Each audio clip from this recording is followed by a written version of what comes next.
So we'll take it from the top again. Yeah. Are we good? We're good. I'm great. Okay. My laptop just doesn't really like this. I don't know why, but we're going to try it again. Okay. Fire it up from the top. Okay. And scene.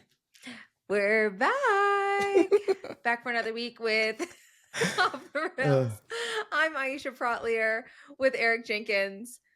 We're coming to you. We're recording on Saturday morning, November 8th, and we've already had a little bit of technical difficulties that hopefully Chris edited out, but we're starting again. How are you, Eric? It's been so long since I've seen you. I'm fantastic. It's been what? It's been a little less than a week, huh?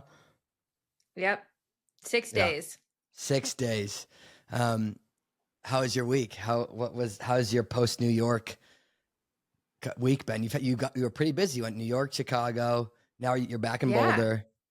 Yes. It was really good. Very, very draining. So, I said on the podcast last week that like, I really got to keep it in check. I can't let myself get too loose in New York because I've got my very first work trip for my job, in Chicago. Like I have to fly from New York to Chicago. Mm-hmm. I didn't do that. I did not keep the lid on it. The lid flew clean off. Aisha Praught-Leer was live and feral. And so, yeah, I really had to go to my skills learned as an athlete that you must persevere in all circumstances. You just got to get up. You got to get the reps in. You got to go talk to people or talk with people about AI all day for like 2 days and then fly back to Denver, go work the next day in the Denver office. And I made it through and I'm really proud of myself. Now I'm in timeout, a self-earned timeout of I have no plans this weekend. Last night I just watched shows, hung out, like reading my book. I'm on the straight and narrow again. Yeah, you're trying to dry out. How was your week? I had yeah. Because I did see, because you stayed in New York for an extra day, extra night. And if I saw correctly, you were out on the town again, dancing up a storm. It was a much more tame night than Saturday. We went to dinner with Will and I went to dinner with Allie Feller and Tom Carlio, who is one of our favorite people at New Balance. We had an amazing dinner.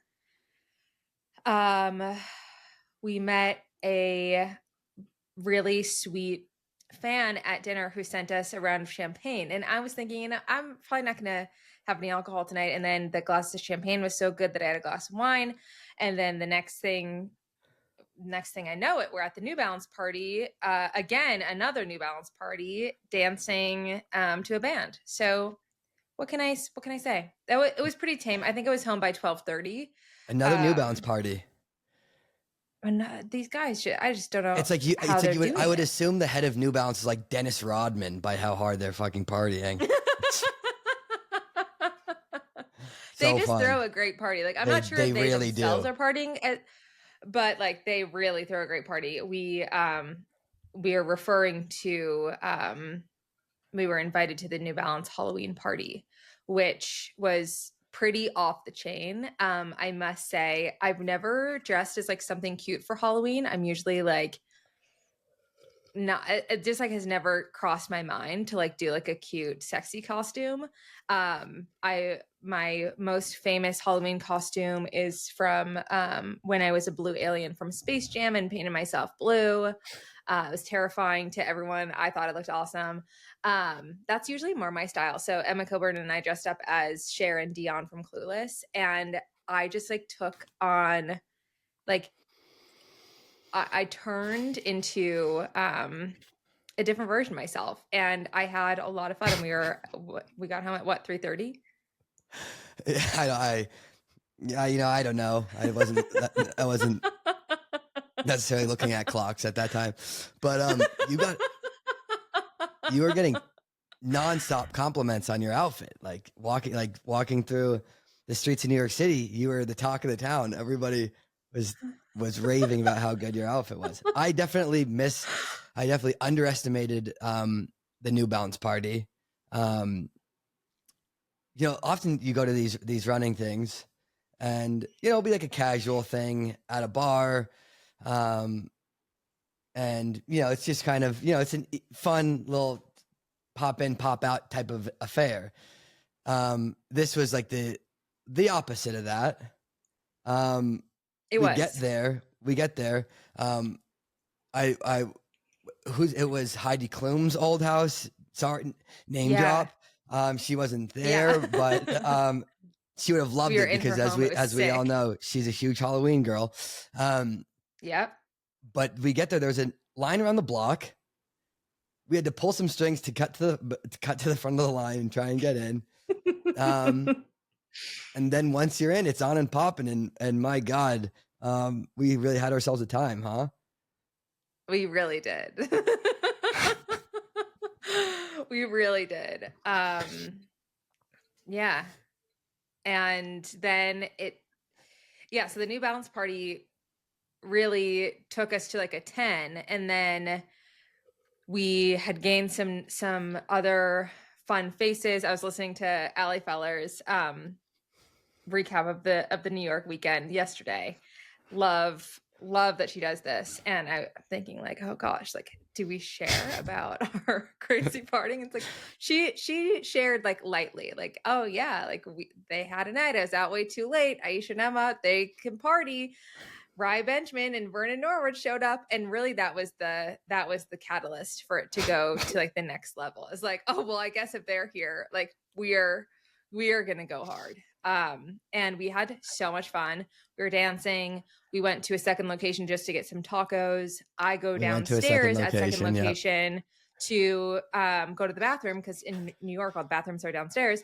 I go downstairs. I come back up. I'm like, guys, I just want you to know that there's a raging Halloween party happening downstairs. And Will doesn't believe me. He turns to the server and is like, excuse me, sir, my wife is intoxicated, but I just want to fact check her.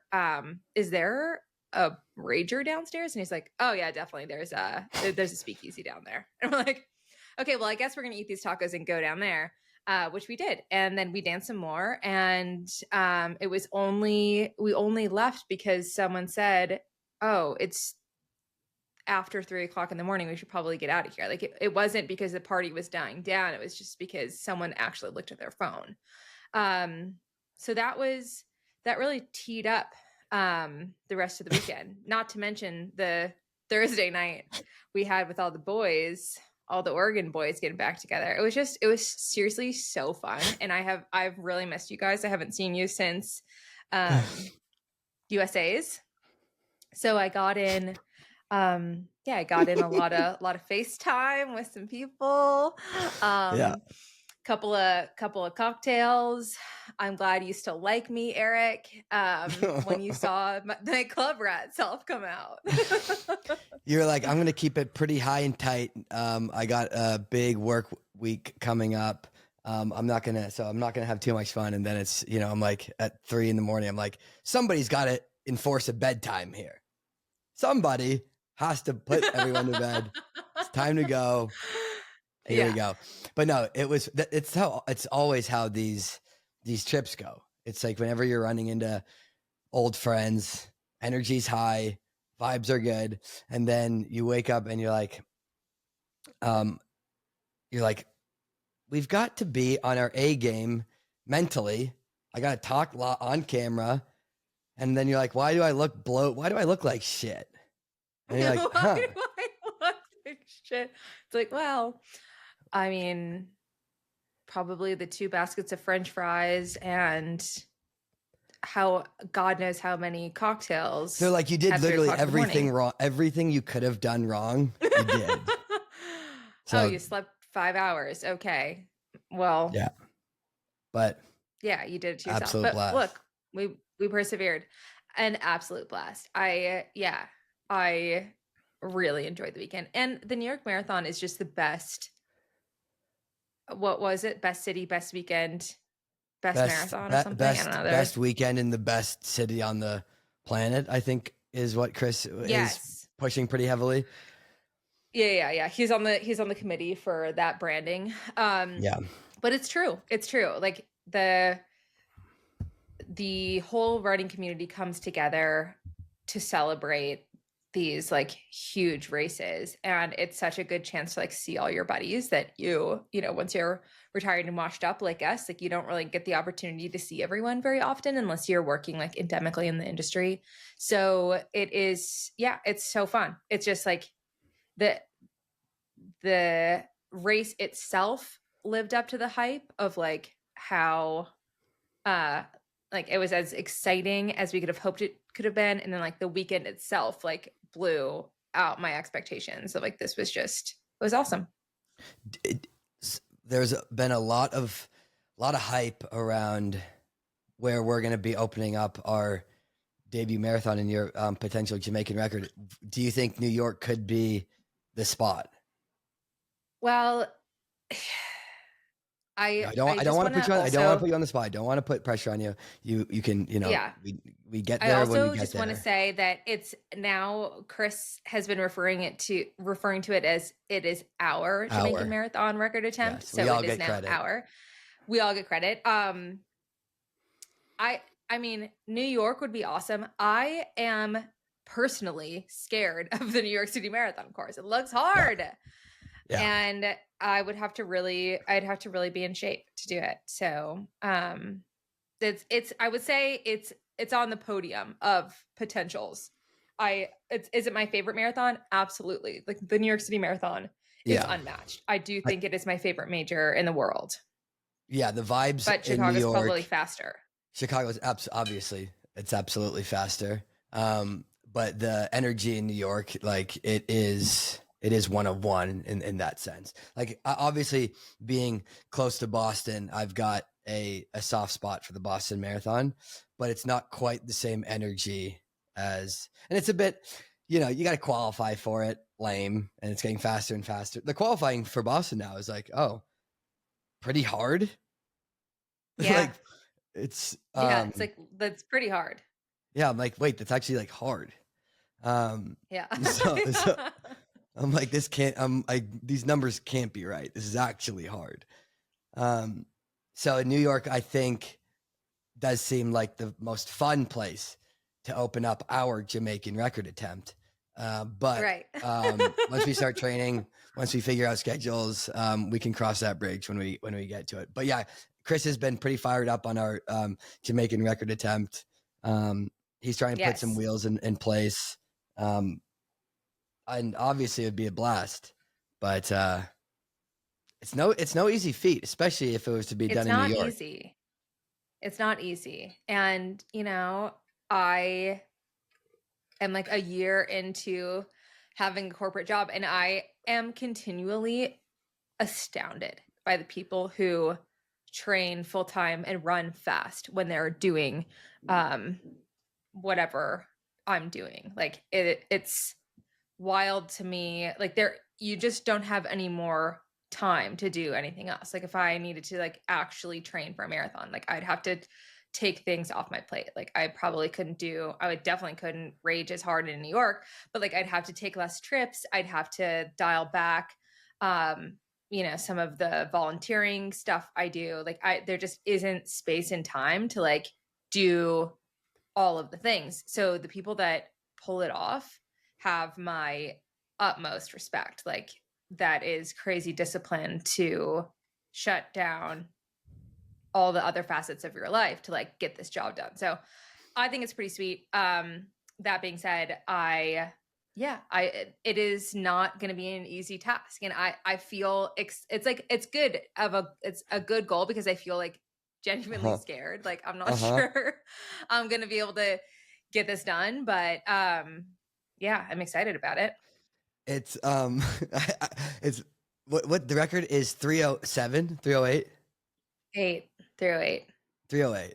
And now we were crunching some numbers this past weekend, and the pace is it's like 7:0 something, 7:10.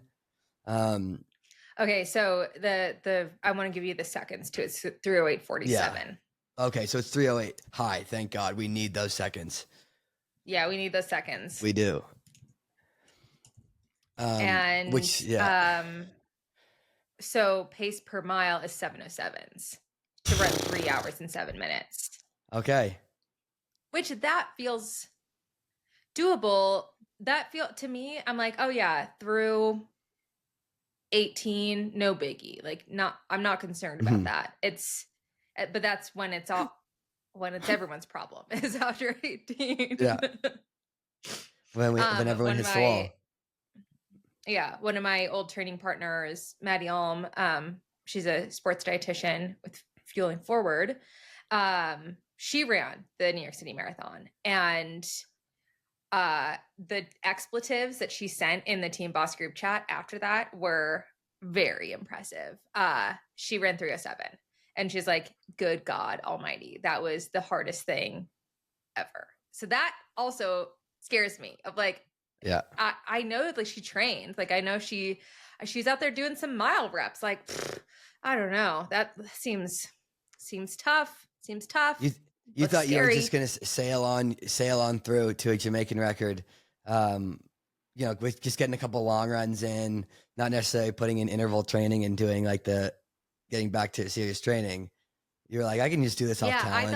I thought if I could run like, I don't know, 50 miles a week or something, that I could just do it off of like aerobic fitness, but that ship has sailed. Like, so Will ran the LA Marathon a few years, it was like the COVID makeup one. So it was probably, it was 2021.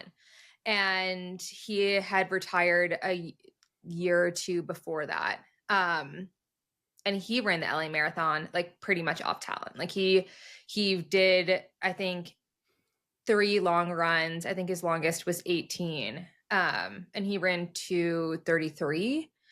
Solid. And very solid. But I think I don't think I'm going to run 3:07 off talent. Like I just don't think, seeing what I've seen, gathering some more data, I don't think it's going to come off talent. I think I got to train for this thing. Yeah. Our easy runs aren't feeling me? as, I'll absolutely coach you. I'm going to work you. Okay. Okay. Okay. I expect 100%. And yeah, oh no, I'll coach you, but you're gonna work at my own peril. My own peril. Okay. All right. Well, considered. Not sure.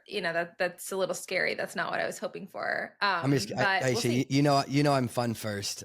We would absolutely have a great time. And I'll be there every step of the way. Hopefully, if my training goes well, I'll be there. To share I'm not in the worried Jamaican about you. glory. Like, you're going to be great. You could run 3:07 off talent. No problem. I need to get some long runs in, but I do believe I have it in me. I also know you have it in you. As your coach, that's why I know you. And we'll get this together. Thanks. Speaking of the New York City Marathon, did you see that I was just seeing like online people were getting upset at all the influencers who are running in the Mastercard, like how they started before so it's like the Mastercard started before, I think they started before the elites, then the main groups started, and people were like, why are these influencers are getting paid to start, they're running basically solo out there on the New York City Marathon, which is you're like, first off, they're getting paid, so you're like, this is kind of their job. You got to do what you got to do. But it just takes the fun away, because we were talking, I think we actually brought this up on the stream, is you were like, oh, I want to be in the Mastercard, right? In the Mastercard like division. And I was like, well, it takes all the fun out of running the New York City Marathon, because you're just out there solo. Yeah, true. There is such a vibe in the pack, but I also saw videos of like what it's actually like to run if you're in maybe not like the fastest wave behind the elites. It is like stop and go traffic, And I didn't really know about the whole like you're sleeping on cardboard boxes on Staten Island thing. You and I have been very fortunate enough to be like elites our career and to be pros. So normally all of the Uh-oh. hardship that Oh no. runners go through, we weren't Oh privy no. to. We didn't have to endure that. So when I heard what it's actually like, I got a little scared. Like I'm not sure what does Parker Posey say? I'm not sure I'm meant to live an uncomfortable life. Like that's where I am right now. Um so that's why I said maybe the Mastercard. Okay. But you're right. Like seeing all these influencers out there running by themselves on a course, it's like that's just not the vibe. It's not the vibe. But I'd like to be somewhere I'd like to be somewhere where we're not having to like stop and like But is it stop and the whole go? time. It's not. Is it stop and go the whole time, or just in like the very beginning when the the waves are going off? I think Can't it's be for like stop and go several miles. Stop that. It's that much traffic. Even that can't be. We need to. Well, we can't do that if we want to get a Jamaican record. We can't be stopping and Right. going. Yeah, I'll get the lowdown from Maddie. See what her experience was like. I know she wasn't in the Mastercard wave. Yeah. I'll get a little bit more data points. We need data points from the 3-hour marathon group. Like let us know if this is going to work or not. Yeah. Yeah. We need more. We absolutely need more data points before we write it off as stop and go the whole time. And we can weave. What We do you can think bob your and outfit weave. would be? Oh, What do you think that's your really outfit would be? Like if you had to great choose an outfit question. right now. Right now, I would probably go with a t-shirt, like just shoes too. Okay. Sure. Yeah, let's do shoes. Let's do shoes. I don't really know all the super. Obviously, I'm going super shoes. If I want to run 307, I'm gonna need to have as much carbon plates underneath my feet as I can. So we're gonna go super shoes. I don't know which brand, right? I'm not gonna give any free advertising as of now. Okay. Yeah, okay. And I think I wouldn't go. I don't think I would go singlet and short shorts. I think I would go like probably mid-length shorts and maybe a t-shirt or something like that. So you're just looking like a dad out there. Yes. I guess because this isn't going to be like an effort for you. Like It will be an I can effort, but I just understand don't. But I just what length I just socks? don't. Yeah. I would go mid-length socks, depending on how my calves are doing. What color? If my calves need a little extra blood flow, maybe I might have to go hands tied behind my back. I might have to go full length compression socks. I don't want to. That's not my. I'm not crazy about that look. But we'll see how my body feels come race day. Right now, everything feels good, so I wouldn't. If we were racing tomorrow, I wouldn't do the full compression socks. But you know how it goes. And that's my outfit. Yeah, I do. Yeah. Okay, I love that for you. What color? Like what color makes you feel good? I like I like wearing all black. Me too. Yeah. Just a sexy look. Yeah. Okay. It is definitely. Yeah. It is. Very good. Let's see what else happened this week. What else this helps me to visualize. Yeah. Okay, well the Grammy nominations came out. Did you look at that? Okay. Hello? Oh, I'm like hello. You're cut. There you go. There you are, sweetie. Hey there. Hi. Did you look at the Grammy nominations? I did not. I didn't know that I hadn't even heard. I haven't heard anything about them. You Not only just did I looked not at look me at them, like I am insane. I don't think you're. No, I don't think you're insane. You do not care? I don't care all that much. This won't change. Okay. I'm interested. I'd like to hear who the nominations are. But no, I don't care all that much. Okay. Well, our boy Bad Bunny is nominated. I think Justin Bieber's got some nominations. Okay. Kendrick Lamar and Lady Gaga lead the nominations with 9 nominations.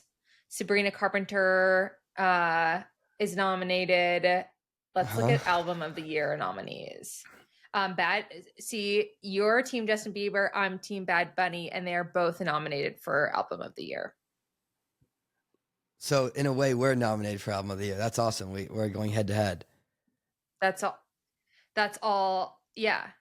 That's Wait, all so, I'm hearing. Bad Bunny, Justin Bieber, Sabrina Carpenter, there we go. I wanted to hear the rest Mouse of them. and Pusha T, Lady Gaga, Kendrick Lamar, Leon Thomas, Tyler the Creator. Okay. Who do you bet will win? Bad Bunny.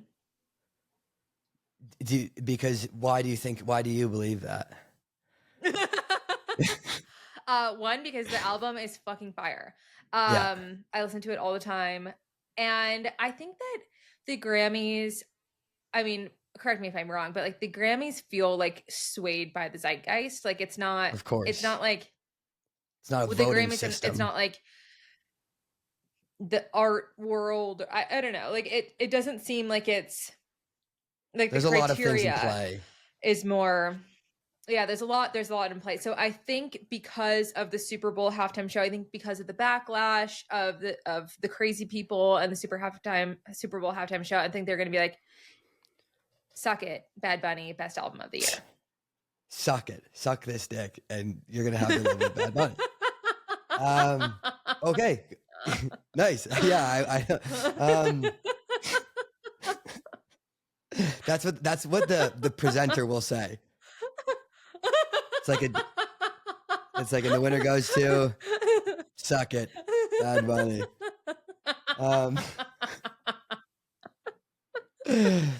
That would be so good. Like I'm like holy shit! I should call it to a T. Can you read them off one more time? And I'm gonna and so that's how, because I think, let's see, is Taylor Swift in there? No, she's her not album in there. is in the next ones. Like, so I don't think her album release wasn't in time to get included in this year's. I see. Okay. So she'll be in next year.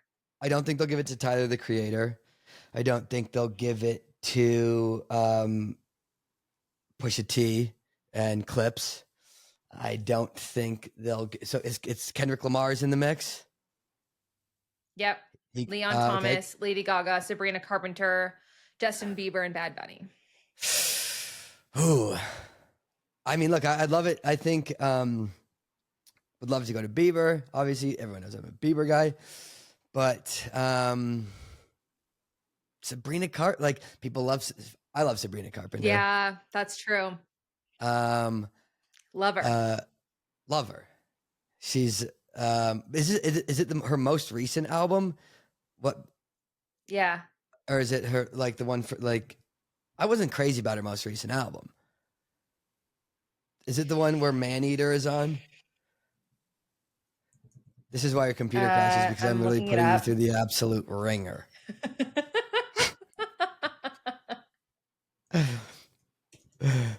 I've got so many questions.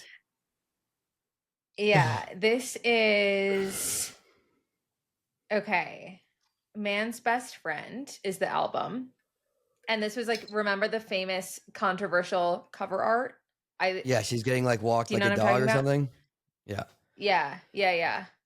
I wasn't crazy about that album, but so I don't think that's gonna win. Yeah, Man Child is on it. Yeah, Man Child. That's a fun song. That's a good song. That's really that's a good song. That's fun. That's the only good song of it. Eric, I don't think You don't think what? I don't think I've ever heard you sing. Oh, baby, I can. Oh, once you hear me sing, it's game over.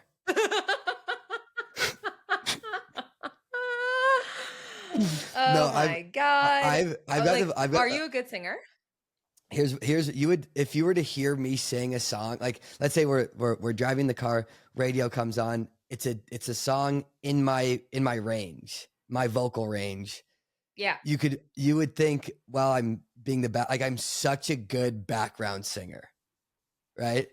And then you'd be like, holy shit, this guy can sing. But then if you were to pause it and say, okay, you sing alone, I don't think I have the tone to carry it by myself. I'm very good Okay. as Okay. like an accompaniment to the main star. Okay. Well, this settles it. We have to. I've also, like, you've never driven me in a car, and I've never driven you in a car. So maybe we can do this on our next trip. Is a little car trip. Yeah. Okay. Well, Mac and Chris are like, get some content out of it. Do the carpool karaoke, and sure, you guys can go. I guess you guys can go drive around if you want. Well, then we can expense the rental car. Yeah. Perfect. Done. Yeah. Perfect. Wait, so I still have to give my Grammy pick. I'm just gonna give it to Yes. Justin Bieber. I think Okay. that's He needs it. I would rather be wrong and bet on who I want than be right betting on somebody who I don't actually have any stake in the game. You know what I mean? I know exactly what you mean. I love that. Yeah. What else happened in the What's going on in the running world? Okay, actually, what's coming off the top of my head, what I think is crazy is the female athlete of the year nominees, and it's no Melissa Jefferson-Wooden, no Beatrice Chebet, no Faith Kipyegon. Obviously, Sydney McLaughlin-Levrone. Yeah, sure, of course, put her in there. But I'm like, look, love Femke Bol. She doesn't deserve to be in there over these other athletes. She must have seen that, and because it's. Am I mistaken? Or is it just Sydney and Femke for like the finalists of Athlete of the Year? Yes. Yeah. Like, how the fuck did that happen? I don't know. I agree with you. It does feel like a giant snub for Melissa Jefferson-Wooden. Yeah, Faith Kipyegon. It couldn't be a bigger snub for all of them. They had like unbelievably historic years, and to not even be, I can understand saying, look, once to decide between, Melissa Jefferson-Wooden, Beatrice Chebet, Sydney McLaughlin-Levrone, Kipyegon, that'd be tough. But to not have them in the finalists as finalists, and to have Femke over them just seems so bizarre. Faith broke the world record in the 1500 at Pre. She ran 3:48.68. Like, how is she not in the final running for World Athlete of the Year? Like, that is crazy to me. But I mean, and absolutely, that's crazy. Beatrice Chebet, sub 14, 5K world record, double gold at World Championships, beating Faith Kipyegon. Yes. But Melissa Jefferson-Wooden is the biggest snub. To like, she got the 100-meter. She was dominant all year, like couldn't lose anytime she stepped on the track. 100-meter gold, 200-meter gold. Then she got a relay gold, right? It's like, how do you leave her off of that list? How do Triple gold. Yeah. Crazy to me. Seriously. Just because it's like cute to do Femke versus Sydney. Like, I don't really get that. I don't really get that. It does such a disservice, because it's everybody sees that and goes like, well, this award now holds no merit. If you're not even going to have these athletes be in the running for as finalists, then, and yeah, you could, if you were to say, oh yes, because obviously Sydney's going to win that award over Femke, It's not like, oh, Yeah. who's gonna go, who's gonna get it between the finalists. And I'm not saying she doesn't deserve it, but if you were to see Sydney versus, Melissa Jefferson-Wooden and Kip Yegon and Beatrice Chabet, then you could be like, man, it could be any of these athletes and I would be okay with it. But to not have the others And in the Femke mix had just makes it bizarre. Yeah, Yeah, Femke she had had a a great great year. year, but in comparison, it's not. She won gold in the 400-meter hurdles, bronze in the mixed 4x4, and silver in the mixed 4x4, and bronze in the women's 4x4. Like, that is a different story than 3 gold medals in the sprints. That is a different story than breaking the world record in the 15, gold medal, breaking the world record in the 5K, double gold. Like, these are different conversations. So I think you're right. It does eliminate the prestige of the award, that it seems like it's not supposed to be a popularity contest. It's supposed to be about dominance and performance. And if that is not the criteria, then it's not I don't know, like it diminishes the award. It diminishes athlete of the year. It's like personality of the year. Like, it just changes the gravitas of the award. It just doesn't hold the water that it should. Do these athletes do you know if they get, is there like bonuses for winning these awards, or is it all just because I could if you're Melissa Jefferson-Wooden, right? I think that's kind of like the biggest snub in my opinion. And I totally understand the other two, but in my opinion, I thought Melissa Jefferson-Wooden was like the female athlete of the year. And if the winner of this is getting, if Sydney McLaughlin gets 100K, it's 100K. What the Yeah. Okay, now if I'm Melissa Jefferson-Wooden, I'm Now I'm fucking pissed. I'm pissed.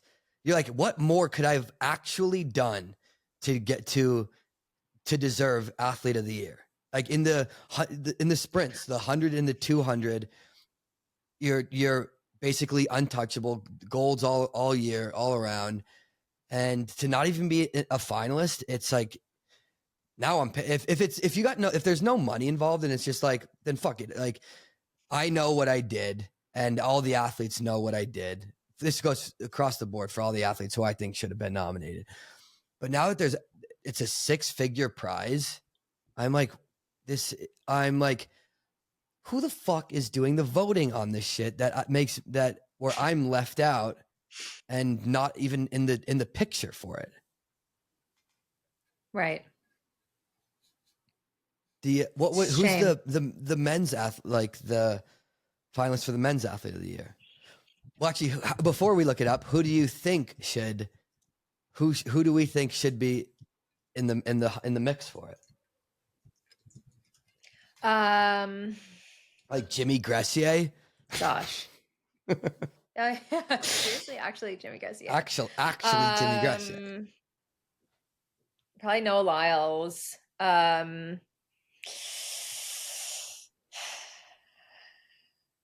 Mondo's Field. I'm like trying to think who was so dominant. We didn't see like there wasn't like the that level on the of dominance on the men's side. There wasn't. Yeah, there's no Melissa Jefferson-Wooden on the men's side. There's no Faith Kipchoge. There's no Beatrice Chabet. It's like a bit of a different story. But the men's, you could see a Winyoni. Oh, you're gonna be surprised by this. It's Winyoni. Okay. Winyoni. Okay. Yeah. Winyoni. It's Noah Lyles versus Emmanuel Winyoni, the Kenyan 800 meter world champion. Yeah. That's fair. And he was like very dominant this year. He was incredibly dominant. He didn't lose. Yeah. Did he lose one race? I think he lost like a race like Josh Hoey in like the diamond, like around the end of the diamond league. But yeah, he had a great year. He wasn't looking so good at the Diamond League final. No, he wasn't. I guess I'd give it to women's field athlete of the year.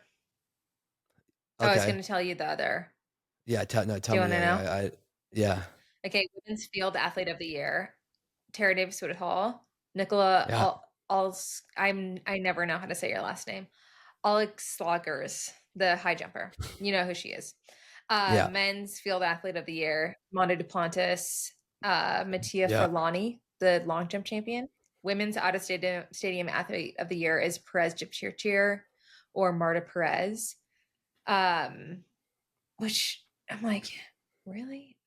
What's that mean? Men's out of stadium is so it's like all roads. Oh, But so it's like marathoning I and think like marathon and race walk. Okay. But it's like, okay, Perez Jepchirchir is nominated. They won they ran world champs. Like, what's her name? Did Safan run no, she didn't run the marathon at world champs. No, I don't believe so. No. Nobody really does. Like, unless it's like Eugene last year or a few years ago was a big year for people running the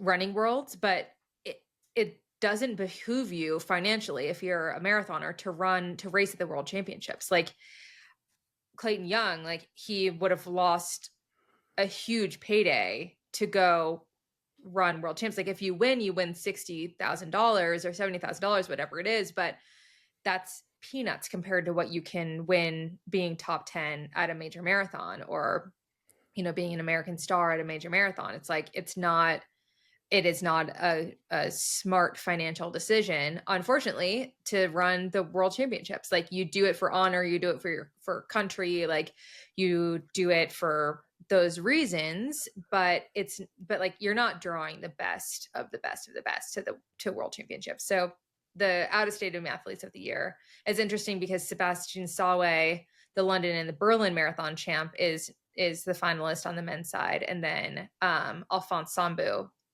is the world marathon champion, and they're the ones who are nominated. So interesting, but I don't know. I wouldn't. If I were a marathoner, I'd probably not, unless you've never represented your country before on Absolutely an international level. I would do it then 100%. But if you have and you've been there and done that, like chase the big marathons is what I would do. Okay, so who are you going to pick for men's track athlete of the year, Noah or Wanyoni? So I'm trying to, at Worlds, Noah, he won the 100. And was he second in the 200? Or no, he won the 200 and was second or third in the 100, I believe, right? Because Jamaica won, Seville won the 100, pretty sure. And so was he second? He was bronze. He was bronze So he because got, remember Jamaica went 1-2, Oblique and Kashane, yes. and then he was bronze in the 100, and then 4x1 gold and 200 gold. I guess you would probably give it to Noah over Wanyoni, I think, but I think it's tougher to make as much of a statement in the 800 as opposed to if you're someone like Noah Lyles. And I think when you get as much press as Noah Lyles does, and you have opportunities, because you look at it and you go, okay, well, he got way more medals than Wanyoni at the World Championships, but you're like, yeah, but Wanyoni has no other opportunity. Like you're not doubling 800 and then doing another event. So I think it's just tougher to make the sort of statement that a guy or a sprinter like Noah Lyles can. So I don't know if I'm like being swayed by it. It's like, well, yeah, Noah's got the gold. He's got gold in that. He's got gold in the relay, and then another bronze in the 100, which is like swaying me to say Noah Lyles. But I think because Wanyoni had such a dominant year. Besides losing like one race, he never lost. You could can be more dominant. Like the only way Wanyoni would win this over Lyles is if he also got like the world record in the mix. Then they would give it to and he was Wanyoni. close. He was close-ish. Yeah. Ish. I mean, true. That David Rudisha record is just like not quite in these guys are running fast, not as fast as they were 2 years ago, but still running fast. And that world record is still they're not really coming close to that. And especially in the 800 where it's like, yeah, they're a second off. True. Yeah, they're still 2 seconds off. Yeah, they're a second off. And a second off in an 800 when you're running that is very far off. So I think I'll give it. Yeah, I think I'll that's give true. it to That's true. Noah. I think I'll give it to Noah Lyles. I think that is probably who I think that'd be a safe bet. As our coworkers at FanDuel, I wonder what their line is for the for athlete of the year. Yeah. I mean, when Yoni did have such a great year, I'm like looking at his stats. He won. Here are all the Diamond Leagues he won: Monaco, Stockholm, Oslo, Rabat, Lausanne. And to Yeah. double back on being Olympic champion to win world championships the next year, like that is a nearly impossible feat, as we know. So yeah, And then he won some grand slams in the mix. He won some grand slams peppered throughout there. He went 3:35 in the 15. Yeah. Yeah. I mean, broke the championship record on 41:86. I don't know. But yeah, you're right. It is interesting to me when you think about like earning potential in the sport and the difference between being a sprint star and being a distance star. That's not quite on the marathon level. There is such a gap of like of an achievement gap that's just purely circumstantial and opportunity based. Like if you are running the 800 at World Championships, you have 3 rounds of a very grueling race. 1500 same thing, 5K same thing, steeple same thing. It's like you have 2 to 3 rounds that you have to contend with, and this is not like, these are not quick reps that you recover from fast. Like to be able to line up for another banger 5K 48 hours later, or steeple 48 hours later, or maybe sometimes you get 3 days, that is a monumental effort. That's hard to do, and exposes any weaknesses that you have. There's not a 5K relay. There's not a team championship where you have the opportunity to win extra medals. And that's something that I think frustrates a lot of runners. Like when they put in the mixed 4x4 of like, why not a DMR? Like, why is it just like the sprinters collecting more and more and more riches? I would love to see a DMR at that level. DMR would be fantastic. Awesome. DMRs are so much like, and any relays are fun at the world. Like when you're in the stadium in Tokyo for the relays, it's fun no matter what. The DMR would be again just a super fun event, and would be just fun to at least test out on some stage. It's like, okay, maybe it's not in forever, but why not give it a test run? Give it a test run. If we're testing all kinds of stuff, let's test the DMR. Like people love the DMR, and it opens up the the benefit of the mixed 4x1 is it does open up to other countries that could be competitive at this stage. You know, maybe they don't have 4 great 100-meter runners, but they have 2, whatever, or 400-meter runners, whatever they want to do. But the DMR would do the same thing of like, think about very randomly, but like New Zealand could put together on the women's side like a really good DMR. Like Jamaica could put together a really good DMR. Yeah. So well, it's like you're not going to see Team Kenya. You're not going to see Team Kenya like winning a 4x4, right? And like, when was the last time that Kenya's won any sort of relay medal? It's just probably not going to happen, right? But the excitement of it is a different feeling winning a relay medal as opposed to an individual. Not that I've won any relay medals, but I used to remember running relays at like at Penn with Oregon and being like, this is super fun. It's another like added element of team into what often feels like it's a largely individual sport. And it's really fun. It's something different. So it would give like countries like Kenya an opportunity to do that on a global stage. Go on. You had your hand raised. Relay gold medal. 1972 Munich Olympics, 4x4, men's 4x4. Okay, so yeah, what was the color of that medal? It's been a while. Yeah, it's been a while. Gold. Good for them. Yeah. So yeah, they got that gold, and then they put sprinting on the back burners, and they haven't made. They had a good 4x1 at World Relays. When was that? They had a good 4x1. They won gold okay. at World Relays. Maybe it was this year, actually. Was it this year? They won gold at World Relays in the 4x1. Kenya. Team Kenya. My fingers are going so fast. I just flashed on this memory. Team Kenya. I'm like, obviously they got Omanyala. Relays gold. Yeah. Is Kiprop on there? I'm like, okay, so it was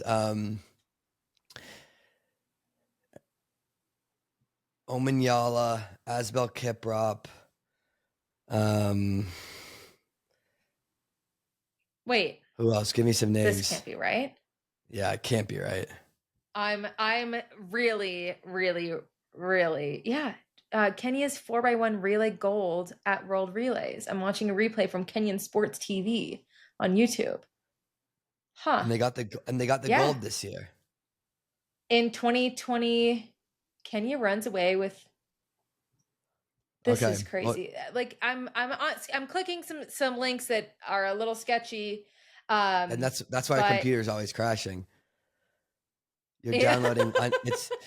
It's like LimeWire. It's like LimeWire downloading songs in 2006. You're just downloading viruses left and right, trying to find if Kenya's won a medal in a sprint relay. I think they were third. I think where I've landed, I'm not going to click any more links. I'm not going to take any more risks. But 4x1 relay, I think they were third at World Relays. We're going to go with they've won a medal. That's huge. Okay, so they went. Huge.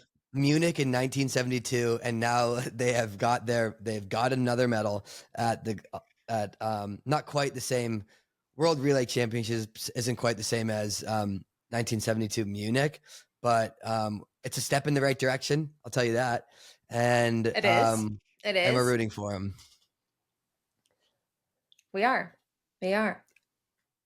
50 years later, we're doing great. 50 years later, we're doing great. But that kind of brought me to like what I was thinking about this weekend, where it was like, there's no bigger athlete, more household recognizable name than Usain Bolt, right?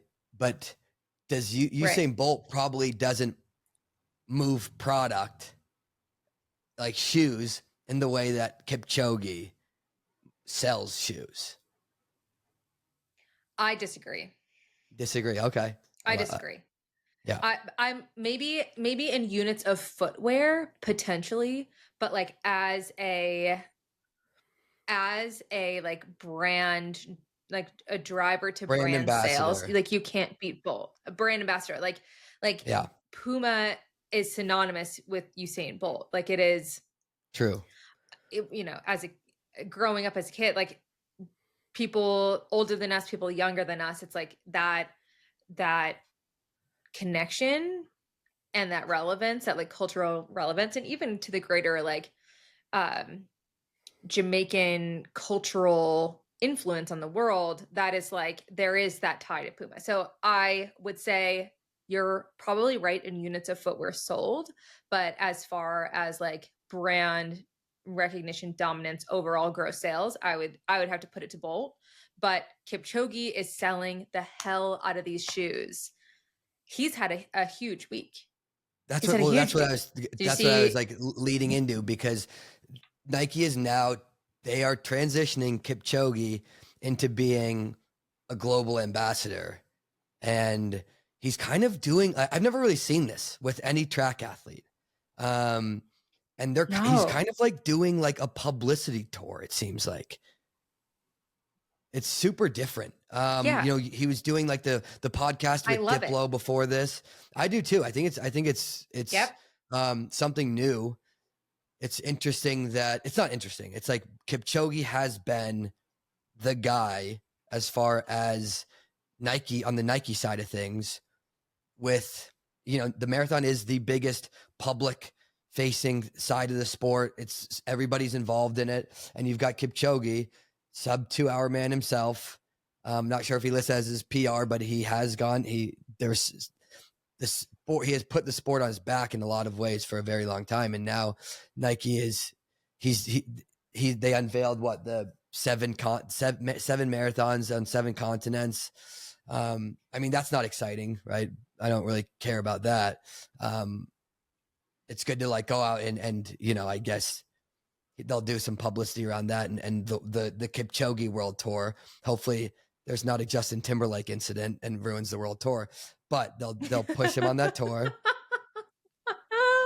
And I wonder if he's like, God, could we not have come up with something else? Like, I want to stop running marathons. I wonder. Now you're wanting me to I do don't think 7? it's.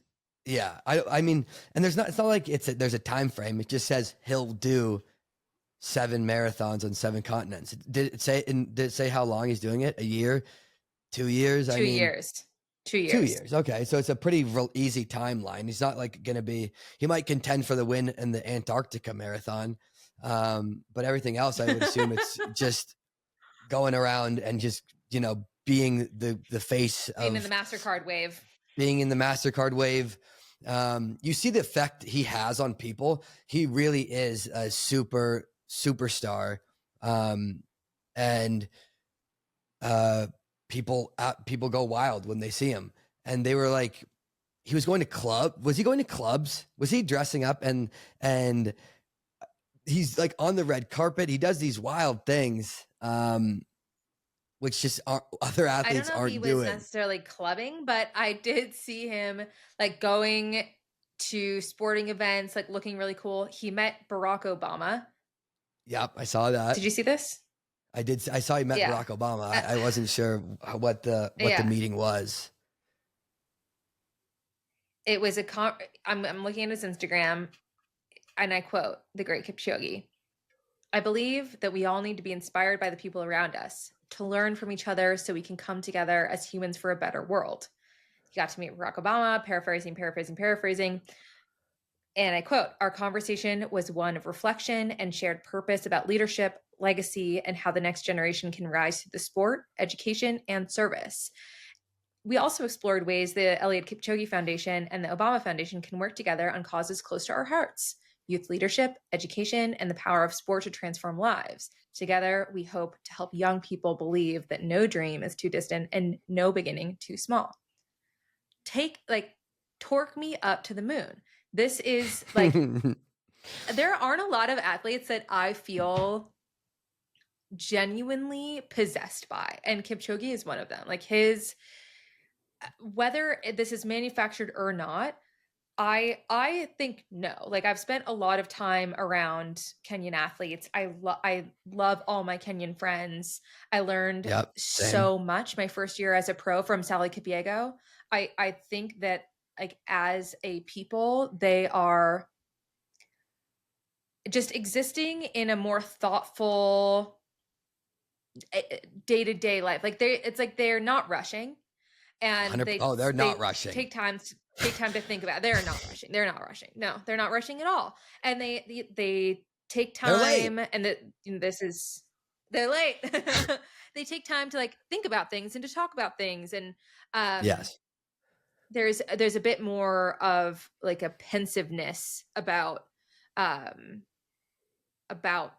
Kenyan friends that leads me to believe that like Eliud is who he is. Like, maybe he's had a bit of media training, maybe like there are teams that are like helping him come up with more things to say, but I believe that at the core, like, this is who he is. And this wasn't like a, hey, you are going to be the Yoda of running. It's like he came to the table with this set of beliefs and thoughts and messages. And then, you know, like the Nike /NN/whoever content machine is like helping to drive that forward. But like, I believe he walked in the door in that way.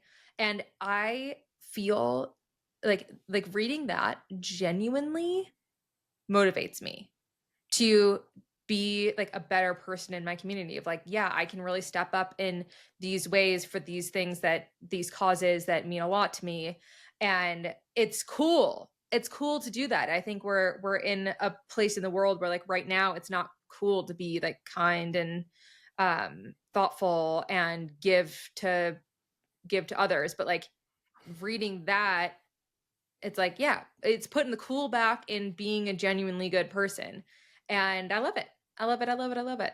And there's so much that sport can do around the world to make it a better place. And if that's the road he wants to walk, like I will pack a bag and join him. Like it's very cool.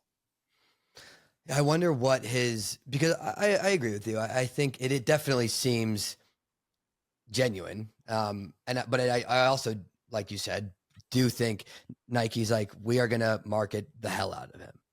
Like, yes, he is Nike's Yoda, and we are going to make sure that Yoda gets in front of as many people, and we're going to connect him with all these. We're going like Kipchoge's not saying, hey, like I think it'd be really cool to do a Diplo collab. I think it'd be awesome if I could get on a podcast with Diplo and see what, would love to hash it out. I saw he's organizing 5Ks in New York City. So maybe we could do a podcast and I could talk to him about running a beautiful race. He's not doing that shit. Nike's like, this guy resonates with people, and we will be the ones who will market him. We will get him in front of, we will put him in all these connections and put the money behind him. And so that's where it's like, and Kipchoge's not saying no. He's like, look, I'll do whatever you want, right? They're pay. I'm sure. I don't know the details of the Kipchoge contract. I'm sure it's just fine. And he's like, yeah, I'll go talk to Diplo if he's like, am I pronouncing that right? Yeah, I'll talk to him. And we can, and whatever we want to talk about. Yeah, fine. So it's, I wonder what the plan is for like the Kipchoge, because what is he going to go into Kenyan politics? It's like, yeah, I could see that. Absolutely. A lot of the, he's super, obviously very inspiring and all that stuff. He's meeting with Barack Obama, for God's sake. I mean, the guy's doing this retirement tour is just something you've never seen before. He's doing Diplo. He's doing Barack Obama. He's going to be on like, who knows what next. But Nike's clearly got like this vision for him. And I'm sure that Kipchoge also has some sort of vision, but it seems like there's a lot of wheels going on and a lot of people behind the Kipchoge movement. And I don't care. I'm like, more money, more wheels, more people behind this, because it just feels good. Like I would rather than putting their money, I'd rather this is the repository for the money, the Kipchoge machine, than like something else that's like not as like, that's true. Yeah. Not as good. Yeah, no, that makes it. Yeah, I agree with that. And it's cool that it's like, it's someone who has earned this. And like, no, like influencers are great and have their merits, but like, this is not an influencer. This is a man who has gained influence through excellence. And I will respect that every day of the week.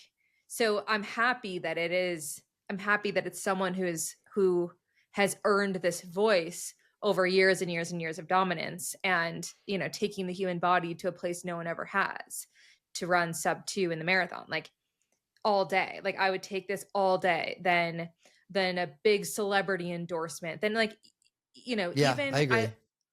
I loved like all like the Kevin Hart media when he was like getting into running. That was like maybe, I don't know, 5-10 years ago.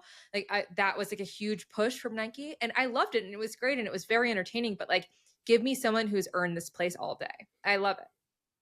Yeah, for sure. Yeah, it's just interesting because you haven't seen at least Nike or definitely not. This with athletes. This is not what they do. This is not what they do. No matter how good you are, usually, right, if you're a legend of the sport with with a brand that you become synonymous with, you'll get what they'll call like an ambassador deal, right? And you will they'll be like, look, you've been fantastic for us. You can ride off into the sunset with a you know, kind of like like some sort of lifetime contract where it's nothing insane, but it's still very good. And you can it's like a tenure. They'll give you tenure if you're Yeah, good enough. exactly. That is such a good analogy. Yep. And but with Kipchoge, they're not just giving him tenure. They're saying we can do a lot more than just have you sail off into the sunset. Let's think bigger, and let's have you be much more than just, you know, the tenured professor who's like living his life in Kenya, logging easy miles and inspiring the next generation. Farming. Just in farming. We can do so much. I love it. I love it. I'm so here for it. I'm gonna be in the front row for the Kipchoge World Tour. This is actually probably a great place to do our first ad break, Aisha. Now I am I'm gonna take over from here, and I will say our first sponsor. Shout out to Beekeeper Coffee. Okay, I see Aisha sipping something in her adorable Beekeeper mug. You can get this at beekeepercoffee.com, at amazon.com, wherever you buy stuff. Code CITIUS25 for a nice discount. My favorite flavor is black. I like the vanilla. I like the caramel. But look, you guys have your own palates. You can be the ones to decide. So go pick up some Beekeeper coffee. Shout out to Beekeeper. Shout out. We love you. Thank you for keeping us humming. We're on it. Like the rail riders are getting on Beekeeper. We're really loving it. Chock full of Tracktown honey. Chock full of Tracktown honey. Like we are charged up in so many ways. It's perfect.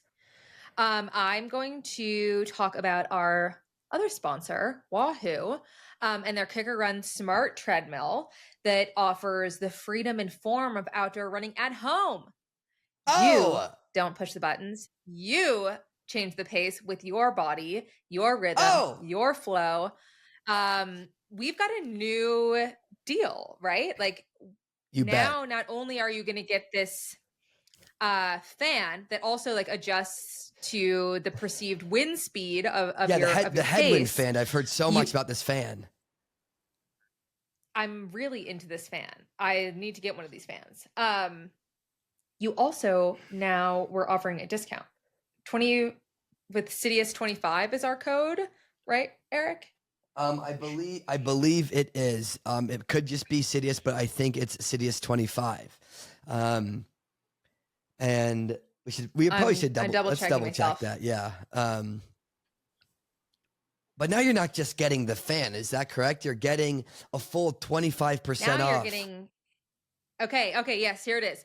A full 25% off with code CITIUS, not 25, just CITIUS. Code CITIUS will get you 25% off your purchase now through the end of November.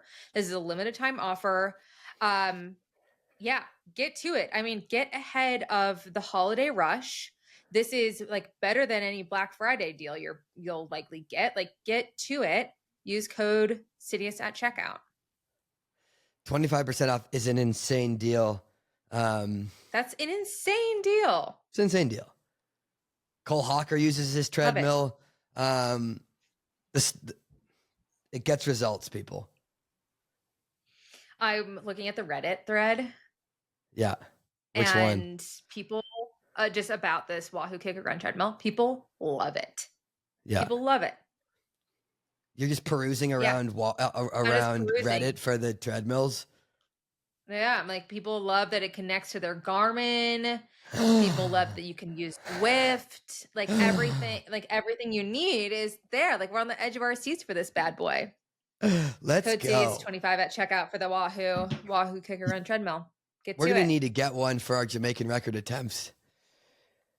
Yeah. Yeah. I'm just simulating the whatever New York course for the next year. Yeah, and it even does this thing where I'll pump in the smell of New York City and any of the course that you want to run in. Yeah. Yeah, it will. We had one day, the first day that you and I arrived to New York, I arrived Wednesday night. You came in at the butt crack of dawn on Thursday, and we went for lunch, you and I, in the middle of my work day. It was pouring in New York. And this is like the epitome of us being like, this place is hell. We couldn't, we like couldn't walk. Like it was a monsoon, and we would just stand in varying overhangs waiting for it to subside. It would not subside, and it was in those moments where we're just like the New York City grime is just getting all over us, and we just got to accept it and roll with it. And we did. We bought an umbrella at a souvenir shop, and we figured it out. But that was just like such the welcome to New York moment that we needed.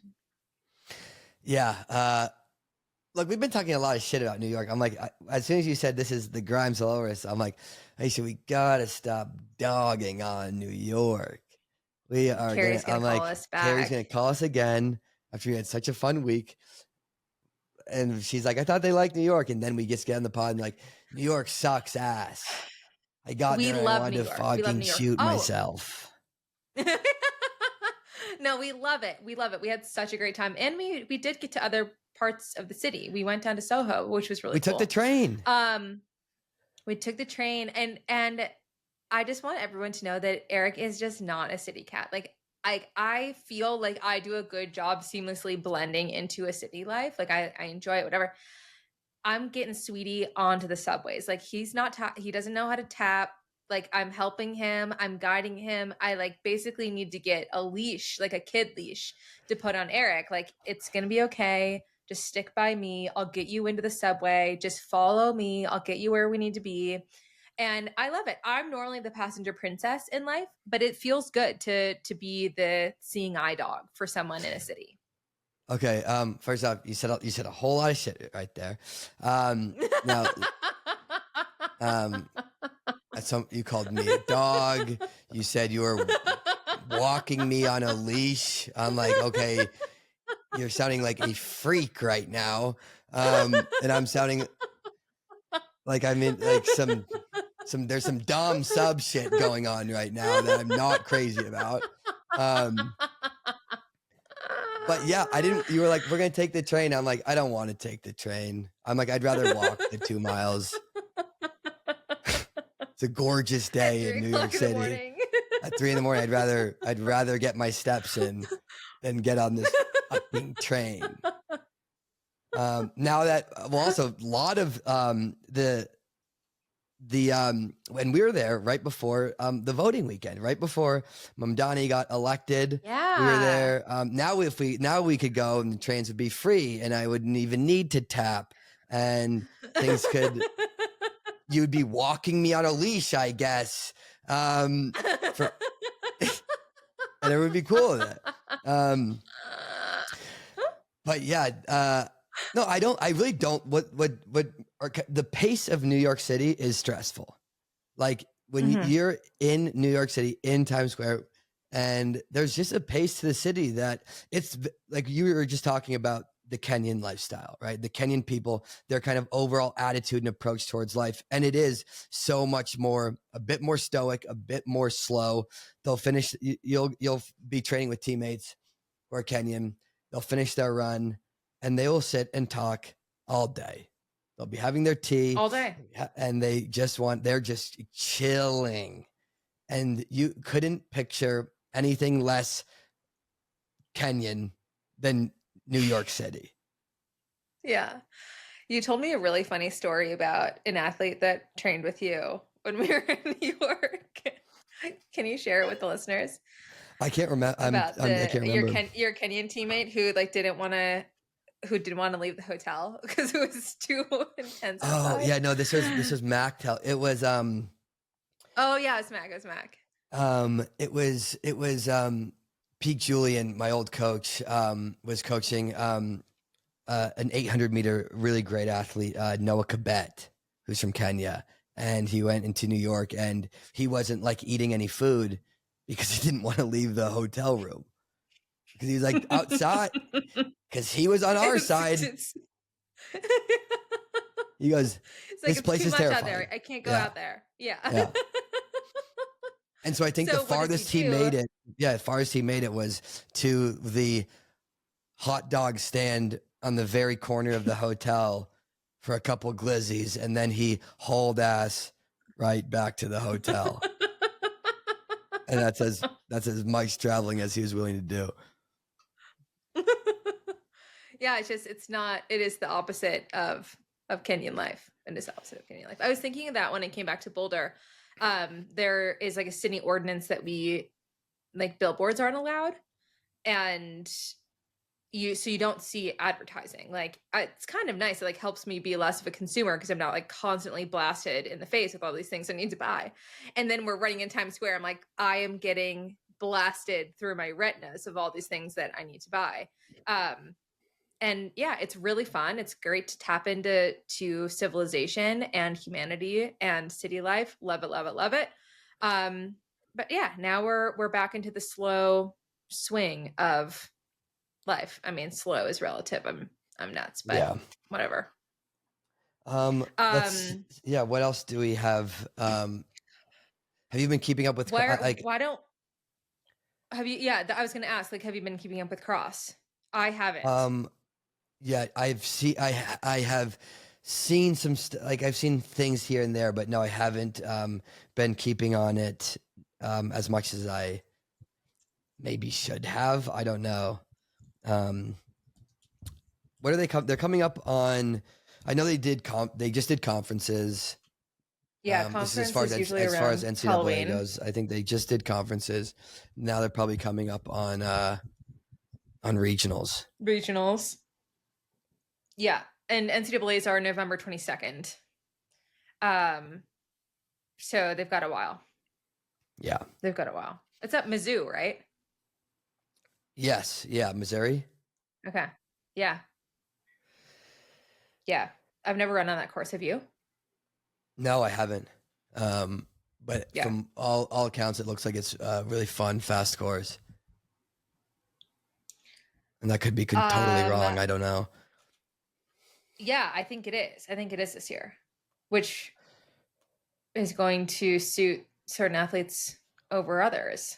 I mean, I always felt like Terre Haute really suited the rugged runners more than really like a Tallahassee style fast. I thought the course. Well, I'm just a bad cross country runner. Like, let's just be honest. Like, I'm not an off-road girl. Did you ever run Terre Haute? No. They were in my conference. So I raced pre-NAS there every year. And then my senior year, we had conference there. But no, I never made it to NCAAs in cross. Highest finish, 12th place individual in the Midwest region that didn't make it into nationals. Thank you. Bummer to not race at NCAAs, but I probably would have sucked. So maybe it's for the best. Well, you came in 12th, and you had a great race. Second. Yeah, thought so. It's freaking sick. Thought so. What were all of your places at NCAAs for cross country? Let's see. I only ran it twice. I ran it my sophomore year at Northeastern, and I came in, I think, like 60, mid 60s, I think. Okay, pretty good for the first one. I kicked way too early. The Terre Haute. Oh yeah, that last straightaway is so long. It's an optical illusion. It's an optical illusion. You're like, okay, I got 100 meters to go, and then you're like, I guess I have 800 meters to go. Like, that didn't seem. You're just like truly running in place. You're like this, and you're like this. this ground is softer than it was the last couple loops. Everyone's just flying by me, and I'm like, okay. Is top 60 All-American? What is All-American? I thought it was 25. Okay, because I was like, yeah, I wasn't sure if what means All-American, and I was like, I wasn't. If it was 60th, I wasn't that close. And top 40. Top 40. Top 40. Okay, so maybe I could have come in 60th. Yeah. 60th, around 60th could have been, right? And then I didn't run the next year, and then my last year at Oregon was second. So that's it. So did you do 4 years at Northeastern and then 1 year at Oregon? No, I did 3 years. I did 3 years Northeast. No. Yeah. 3 years Northeastern, 2 years Oregon. And I redshirted a year at, somewhere in the mix. Okay. Yeah. Cool. I just did 4 years straight up. I would have been really good my 5th year, but I didn't take one. I went to the hard roads of Eugene, Oregon, like an idiot. Yeah. An idiot. Like an absolute idiot. You didn't do a 5th year. Yeah. Dummy. Dummy. Let's do, what do you think? Should we do some questions? Let's do some questions. Should we? Yeah, let's get into some voicemails. We have actually a lot of very good voicemails. So okay. Thank you to everyone that called in. Eric, do you want to hit us with the number while I pull up the voicemails? Yes, I would love to. Okay. Please call us in. The numbers have been, or the questions you've been leaving us, very fun. 856-279-0080. Once again, that's 856-279-0080. Call us in. Let us know what you want us to chat about: running, non-running, questions, not even really questions. Come just chat, vent to us. We'd love to hear it. Great. I'm going to start with this.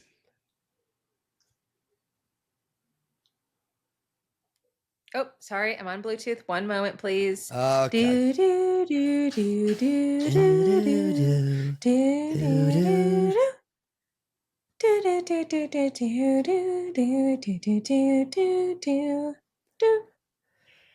Hey, Eric and Aisha. Not gonna lie, a little bit hammered down the bottles on a Saturday. But I'm just realizing now this is actually Sunday, so it's been that kind of weekend. Anyway, love what you guys are doing with the show. It's been really inspiring to hear all the stories. You guys just keep cracking me up. I'll jump straight to the question. Have you guys ever considered getting into coaching? I think you guys would be fantastic. You clearly know what you're doing. I feel like there's way too many of these online running coaches right now who clearly don't know what they're doing. They offer crazy crap. To be honest, it doesn't make any sense. I have my friends here that are running and they're following these online promos and they don't make any sense. So I figured it would be probably best if you guys would start coaching. I would definitely be willing to sign up for your coaching. Definitely, Eric. Any snorkel tricks, any random stuff you learned when you're in Oregon Track Club. Don't necessarily want to go on the get on the scale kind of type coaching, but I'm sure you guys would be great regardless. But yeah, would love to hear your thoughts. And if you do ever start coaching, please let me know how much it costs, and I would like to make it happen. Okay, love you guys. Bye. Love you. Bye. That's actually a very on point or a topical question, because Chris had pitched this to us earlier the week, right? I guess he had brought it up on his pod about, because he has started the CITIUS Run Club in New York City, right? And was tossing out the idea of us coaching a handful of athletes, and we coach them up until, I believe it was Boston, right? Yep. And so he had this is brand new, pitched this to us. Brand spanking. On Thursday. Thursday. I was about to say, we've been, the idea's been marinating. We've marinated for, on honestly, this for about 2 days. 2 days. But I think it's really exciting. I think it'd be super fun to coach some athletes, help them, feel like, get to these marathon goals, whatever the goals are. But I think Chris was talking about just through the next marathon, up to the next marathon major. But yeah, I think we're taking applications. If you want to be coached by the CITIUS squad, now will I be very intense? Probably not, honestly. I won't make anyone get in the scale. Snorkel training is We've learned. Snorkel training is optional, but encouraged. And we yeah, just we'd have get videos of like our listeners doing strides in their snorkels. It would be funny though, like, because let's say I was coaching 5 athletes and you're coaching 5 athletes, and we're doing the live stream for Boston. I'm gonna be rooting for my athletes. We'd have to have some sort of fan duel going for like for some my sort of, athletes like, versus your athletes. Yeah, for sure. And like I'm thinking of a metric that we can measure them by, of like closeness to your PR or something like that. Like who hits the goals? We don't even make it like who hits the goals. Yeah, like it's not percentage gonna be of people scored hitting the like a goals. cross country championship race. No, we're not out here. We're not going to Kenya to scout out the best athletes that we're going to bring. We are going to start where our feet are, and yeah, my team will be the fun team. My team What's my team? I don't know, but I called fun, so you have to choose something different. We're gonna have the most fun. We're gonna be the sassiest. Okay, I like that. Mac and Chris, if they can choose theirs, but yeah, if you want to be coached by me, we'll be the team having the most fun, also hitting our goals. So if you want to be coached by me, we're going to be rolling in with so much attitude, sass, confidence, composure, and you're going to race so great. Let's go. So yeah, let's go to the caller. First off, again, love when people have a few drinks and they go, you know who I'd like to talk to? I'd like to call Eric and Aisha.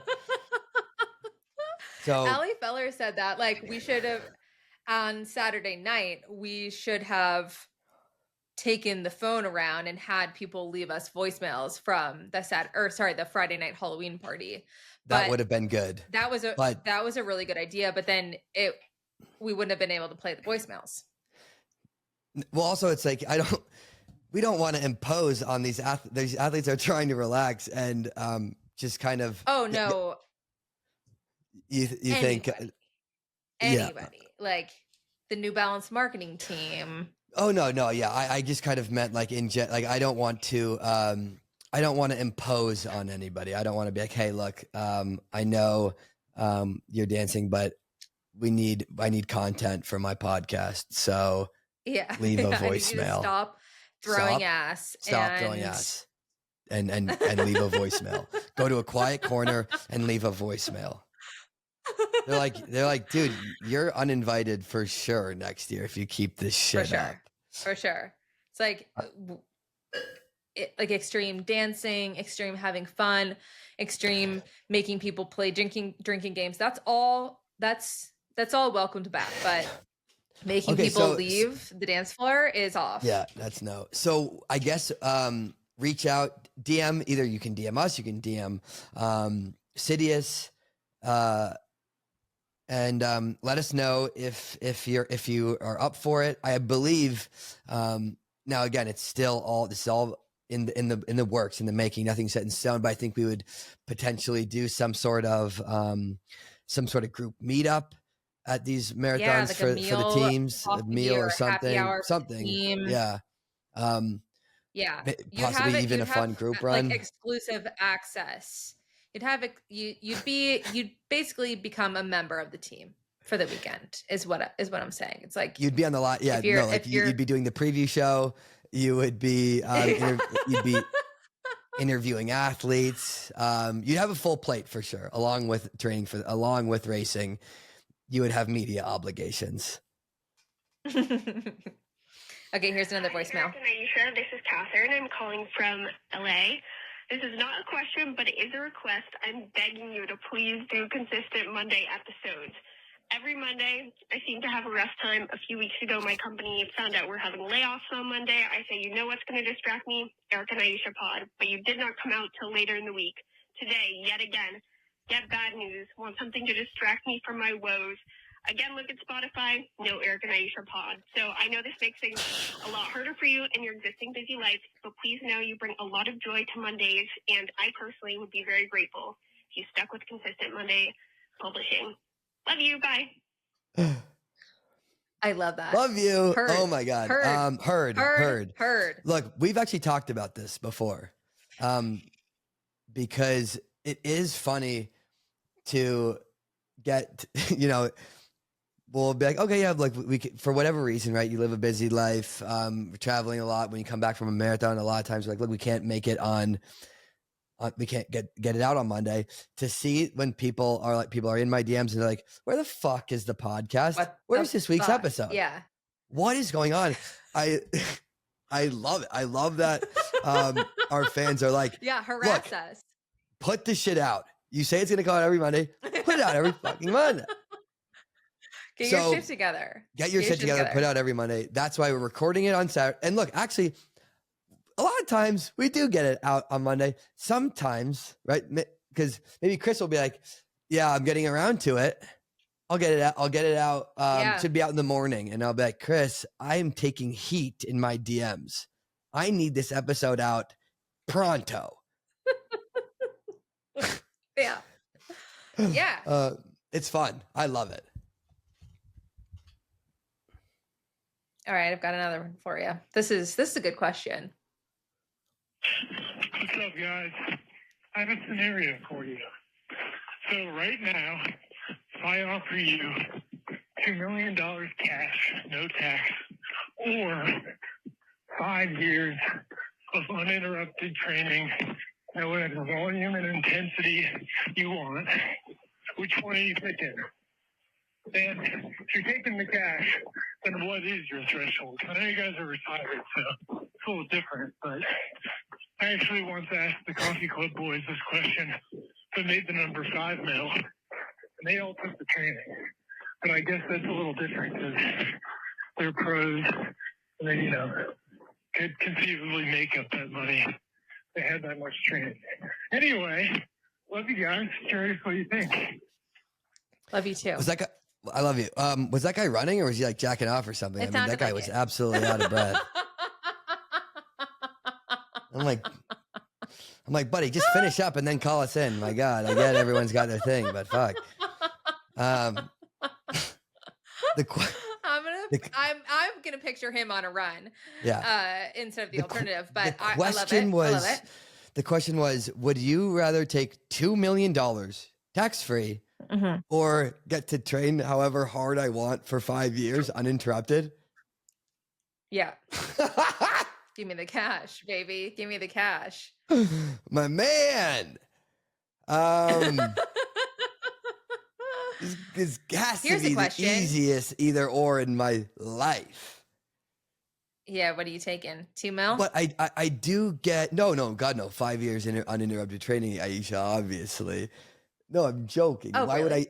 would I ever take? The thing is, when you are professionally running, and let's say you're making good enough money to, enough where you're not really worried about money, about bills, about this, about that.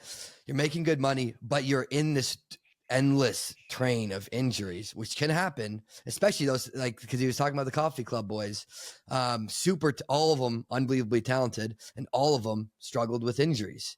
And so when you are in the thick of it and you're in the throes of some injuries, I could understand being like, look, 5 years of I can't even picture, 9 months of uninterrupted training, no, like injury free. And so 5 years, I mean, who knows where your career will go if you stack 5 years of uninterrupted training on top of each other. So and there is a world where I see picking that, but in my current world, in this body, in this body, you're just going to give me $2 million or say I can I can stack 100-mile weeks. Fuck, man. Obviously I'm picking $2 million. Right. If I could go back in time and ask this question to myself when I was 25 years old, it would be pretty tough. I mean, the $2 million, like, I think you'd have to reduce the money. I think it would have to be like $1 million or the training. Like $2 million, I could buy myself a real great house in Boulder. Like I don't want for anything. I no longer yearn for the glory you retire of the track. But if I were 25 and could have that like 5 years from 25 to 30, because that would have been the Rio and Tokyo Olympics. If I could have been 5 years uninterrupted, never hurt, maybe I wouldn't have to have a corporate job at this point. You know, I saw a really funny meme from Heaps of Good Runners this week that was like, it was a picture of Kipchoge and it was like, I was not destined for Microsoft Teams. And like, your girl is on Teams every day. Like I am in the Microsoft suite of Office products all damn day. And, you know, if I would have had that 5 years of uninterrupted training, who knows? Maybe I would have a different life. But you'd be doing podcasts with Diplo instead of me. And they'd be and whatever brand you were with, they would be they're like, let's make a serious run at the Senate, Aisha. We believe in you and we think you've got what it takes. Yeah. So that's not that. Yeah. $2 million for me. $2 million. Okay. Yeah. Okay. Here we go. Hey, Eric and Aisha. So I have a question that's bathroom related, but please don't shut me down because it's not potty humor. It's actually kind of serious, and it's actually because you guys are the group run experts. True. I'm wondering if you have any suggestions for somebody who can't do group runs because they need the bathroom a lot. I mean, maybe this is more of an Allie Feller question. I don't know if she ever does group runs. I think she might just avoid them, which is what I do. But it's just something I can't do. Local runs to the shoe store. I couldn't do a run with you in New York or anything like that because I am most undoubtedly going to have to use the bathroom because of a condition that I really have no control over. And sometimes when there's no bathroom, I have to make another kind of stop and can't do that with a group. I'm curious if you have any ideas if someone like me is just not going to be a group run person or if there's something I can do about it. I'd love to hear your thoughts. This is a great question. Great question. Now, it sounds like she is a mid-run. She's talking kind of like mid-run. Oh, I'm going to need to use the bathroom at some point.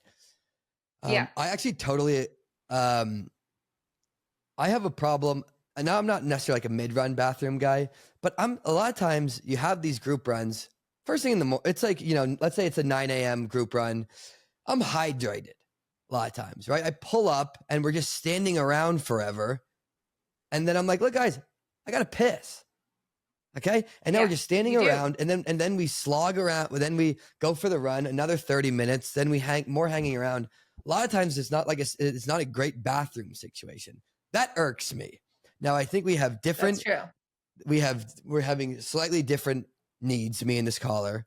But I guess something I would, do we ever do, like when these group runs are taking place, do we release the course map, right? A group run course map ahead of time. And maybe we could release the course map and you could plot your bathroom attack game plan. I love it. Let's make our group runs more accessible. Let's release the map. So people can make their plans. I would say if that doesn't happen, like definitely come to the group run. Like Eric said, it's like, oh yeah, the group run's at 9. We're not running until at least 9:15. You go there, you meet everybody, you hang out, you take a group photo, you chit chat. Whoever's hosting the group run usually gives a little chat, there's usually some sort of like tech to try or shoes to try, or like there's always something going on. So I would say show up. If there's no course map, if there's no whatever, show up, hang out, chat, do your thing, start the run with everyone. And Eric and I have often been the sort of the sweepers at these events where we're hanging out in the back. If you just stop at any point, nobody's going to say shit. Like you just, and Eric and I have been every once in a while, it's not our day and we got to stop and we got to turn back. Like this has happened. So I would say show up, come hang out for as long as you can, start the run with everybody. But I think that this can be something we advocate for, Eric, is like making sure that where the group run starts and stops has a bathroom, and releasing the map, because also sometimes you're not going to make it for the start, but you could run backward on our course map and come find us. True. So I think this is a good idea, Eric. And it's like, yeah, oftentimes we're just like, we're running through like neighborhood, you know, you could, if we release the map, right, and you know the route, you can say, okay, look, we're passing a gas station at just over the 1 mile marker. That could be, if I need it, that's a perfect spot. So I think we could do that. Otherwise, I don't necessarily know how much, I don't know what other options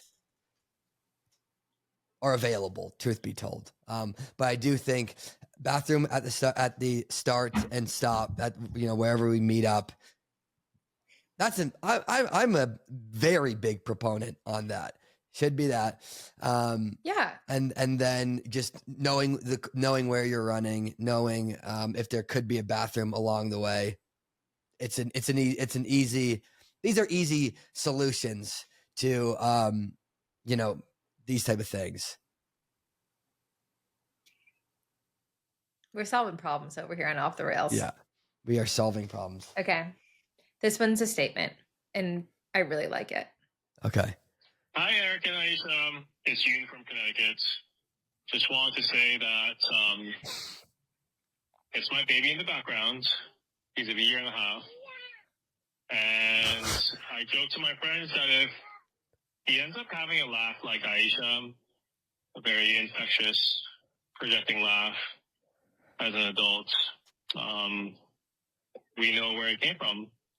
But honestly, it's a joy to drive with him, put the podcast on, have him be immersed in this track knowledge and free-flowing conversation. And he just starts laughing when Aisha starts laughing. I start laughing. He laughs some more. Thanks for the joy. Bye. It's so Oh my God. cute. Isn't that the cutest thing you've ever heard? Oh my God. It's so sweet. It's so sweet. That I love. Gosh. I absolutely love hearing voicemails like that. It's your laugh gets so many glowing reviews. It is so good. Now I'm self-conscious to laugh.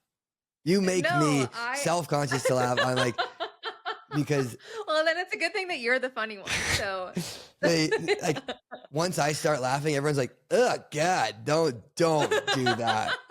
They get the ick. Yeah, they're like, that's ick, red flag, really gross. Minus 1,000 aura points right there. Dude. I did hear at the Ali on the Run show live, which was like such a highlight of the New York experience at the Jazz at Lincoln Center. Oh my God. It was so amazing. Eric and I were sitting next to each other. Eric was making me laugh a little bit because he, you can go back and listen to Ali on the Run has a recording of Eric's live show that they did in Chicago, which we talked about on the pod last time or 2 times ago. So she does this live show. Sydney McLaughlin-Levrone is the guest. And Eric turns to me and is like, this category is not so easy. and I start laughing. But someone came up to me after the show and was like, we knew you were here. Like, we could hear your laugh. Like, I just think that like things are so funny to me. Like, Allie had said something, just like had perfectly delivered this small like aside joke, and I could not stop laughing. Like, it was so funny to me. But I do like things that are slightly amusing. I laugh, and I'm laughing maybe a little bit louder than everyone else. Like, but I just can't help it. I find my own laugh annoying. But yeah, someone came up and was like, "Yeah, we could hear you laughing." Like, everybody was like kind of giggling, but you were like actually laughing, and it made it great. I was like, "Oh shit, I can't take myself anywhere. Like, I need a muffle." Yeah, you've got a one of a kind laugh. People love it.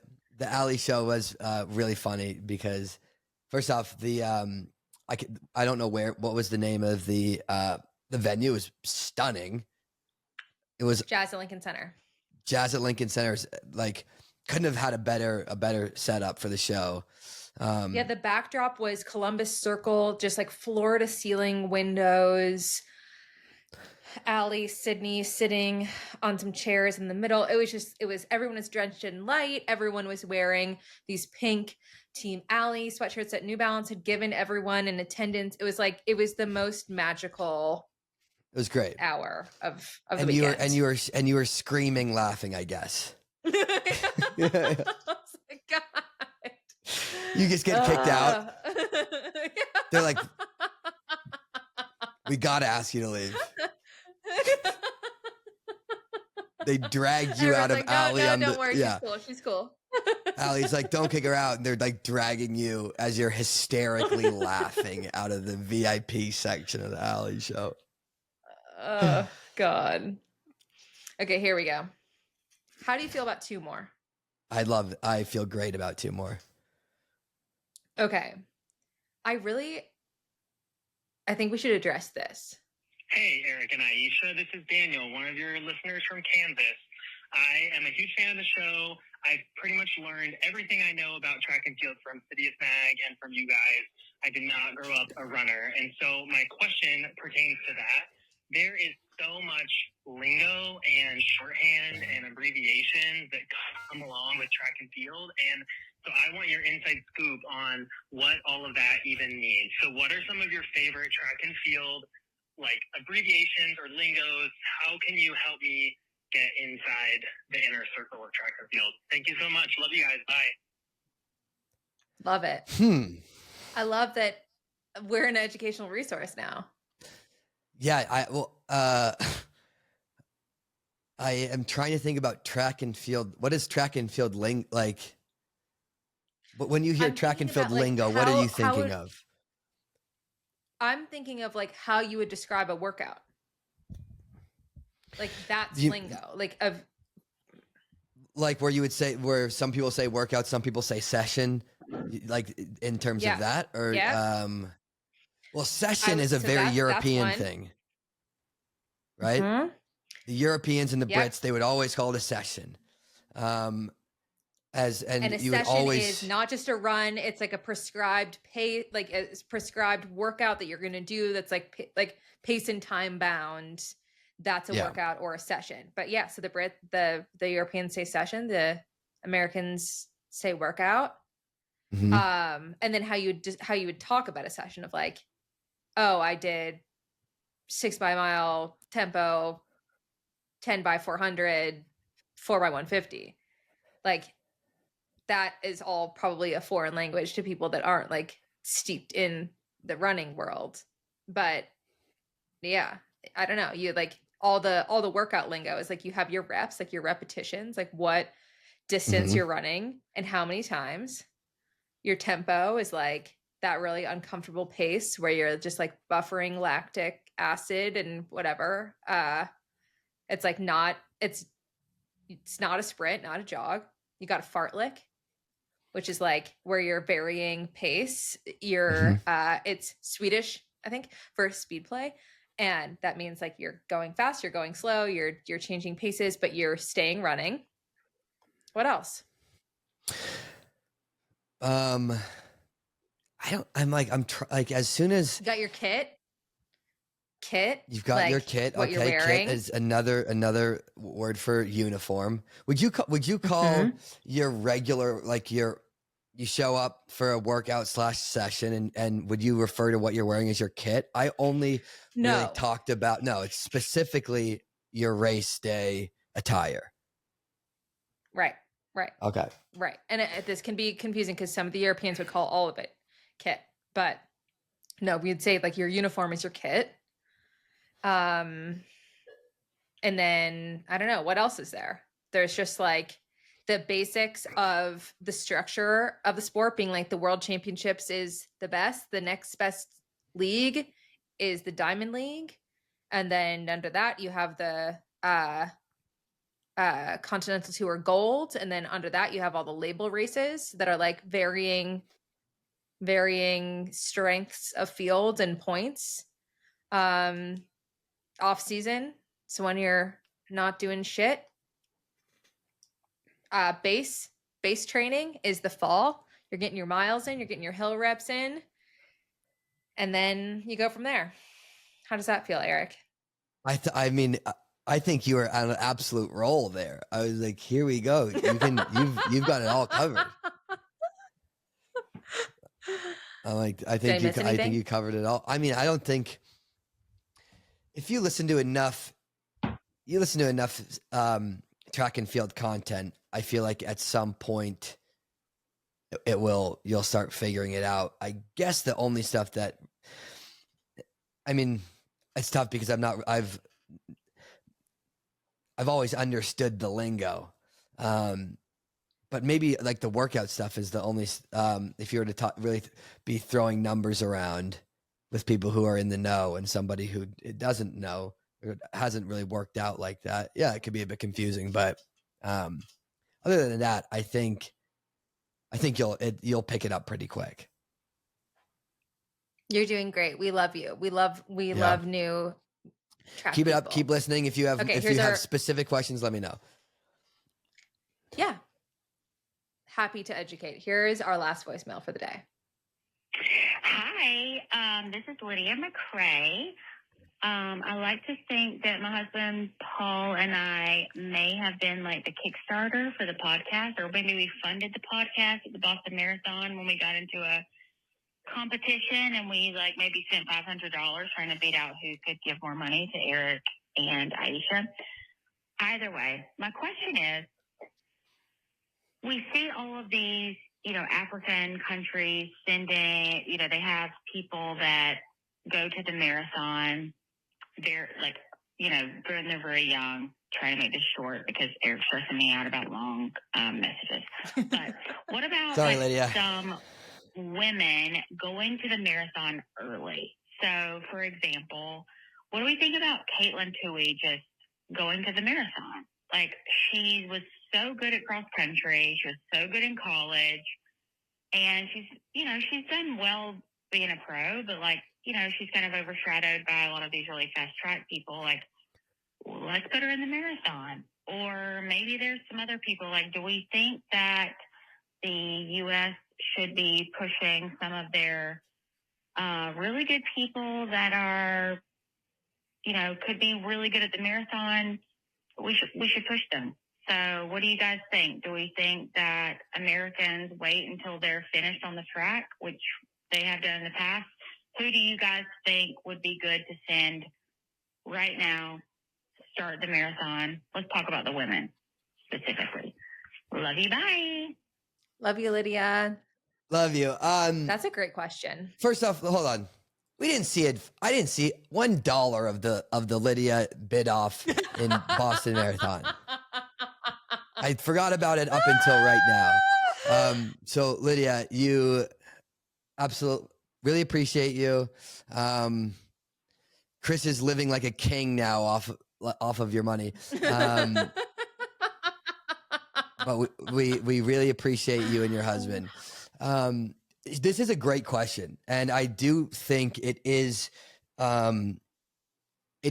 100% a conversation that I agree with, in the sense of it doesn't really, even though it has been kind of the standard to let these athletes kind of have their prime in track and field and then move on to the roads when the wheels are coming off or they're not performing as well as they were in track, and then going to the marathon. And when you really think about it, it doesn't quite make sense. If your ultimate goal was to be the absolute best marathoner you could be, you wouldn't say, okay, let me run 7 years of track and field trying to get, if you're at the very best, a medal at a world championship in, say, a distance event, and then I'll go to the marathon. That doesn't really make, that doesn't quite. Maybe you spend a couple years developing a certain speed, and that could carry over a little bit over the longer distances, just to help prep you. But yeah, I think if you wanted if your goal, like take Conor Mantz, for example, he's done this. He ran track and, he did the 10K, did the 5s, and was great in both. But he said, look, I'm trying to be a marathoner. I'll go when he's still young. And I just don't know if the move is forcing anybody. You have to incentivize somehow to have the athletes want to go, instead of being like, if you're the sponsor saying, hey, Caitlin, you are great in cross country. I think you're done on the track. You're going to the marathon. I don't think that's the move, but there definitely should be ways to incentivize if these athletes want to, if the goal is to be the best marathoner, then yeah, maybe waiting until you have had a very long, successful track and field career and then starting isn't the move. There are two case studies kind of to your two theories of like, just hone your wheels on the track, don't spend too much time on it, acquire the appropriate speed, pace, a neuromuscular ability to sustain these paces, and then go. And that's like the Emily Sisson model, right? Like Emily's been immensely successful and was, younger than some of the other American female marathon stars. And she's had a lot of success on the roads. This isn't to say that like you can't have success when you're older. Look at Sarah Hall and Kira D'Amato. But then the other side of this, a perfect example of this is Emma Bates. Emma Bates, great in cross country, great college career, raced, the 10K on the track. But like went directly to the marathon and went, sort of stratospheric. I mean, similar with Sharon Lokedi of going to the marathon early. I mean, she's Kenyan, but went to school in the US and trains in the US. But yeah, I mean, I think that they're like Caitlin Toohey could be a great example of like, clearly has like immense aerobic ability. I think would be a great move. But Eric is exactly right. Like you have to want to do it. Like I've watched, and you've watched people train for marathons at the highest level, and it is a different beast. It is a different skill set to even be able to handle that amount of training. And the one benefit that you do have to waiting is like the marathon requires a hardness and a callousness of the legs. And if you have, tens of thousands of miles under your belt by the time you arrive to the marathon, like that transition can be made a lot easier. But I do think that there are hidden gem athletes that are just waiting with untapped potential. And especially in this world of the track times getting so absurdly fast, especially 5K, 10K, it just, I mean, even like all the world records have been set from 1500 up recently within the last, couple of years. So I do think that if you're not ready to run, you're graduating college, you're a very good runner in the NCAA, but you maybe don't have what it takes to go run 14 15 in the 5K, or like you don't foresee that that's going to happen, but you could go run, 2:19 in the marathon. It's like, yeah, I would say go marathon. Like it's such a great environment. It's such a great sport, the sport of marathoning. There's so much shine around it right now that it seems like, one, it would be very rewarding, and two, it'd be like a total cash cow if you have the ability to do it. I think Underrated. also, yeah, I think we also, because you see athletes like Kipchoge and others who are very successful on the roads after very long track careers. And that leads you to kind of think, oh yeah, I can start my marathoning career when I'm, mid 30s or something like that, and do well. And everybody's just so different, right? Yes. Maybe Kipchoge can do that, but you're not. Most 99.99% of the people aren't going to be Kipchoge, and maybe Right. you should start it a bit earlier. Yes, it does take you accumulating a lot of mileage and a lot of training in your legs will help you like transition over to the marathon. But also, like, some people just have it, right? Like, some people are great at long running. You don't need to be Connor, right? It's like some people are just naturally gifted at these longer events, are built to put in lots of training, their body handles the mileage well, handles the training well. They might not get as injured in with the insane amount of work that marathon training requires. And you can make that transition, that jump a bit earlier. But if you were a shoe company and your idea is, my number one goal is to get American marathoners to be better and to be competing for wins and podium finishes on world majors at a much higher level, then yes, one of your thought processes would have to be, we're going to need athletes who are really good at track and field to transition to the marathon, or before, before they feel like they're getting worse at the track. If you're getting like worse at the track, if it's like, okay, 2 years ago I was winning these races and now I'm getting smashed, I'm going to transition to the roads. That's probably not the right time. You're probably going to you might have a hard time, because clearly you're not as physically capable as you were 2 years ago. Or, obviously there's lots of factors in play, and other things can be happening and going wrong to be leading these type of things. But it's not just because you were really good on the track isn't going to make a like unbelievably smooth transition to the road, and you're going to be a marathon star just because you were great at distance runner.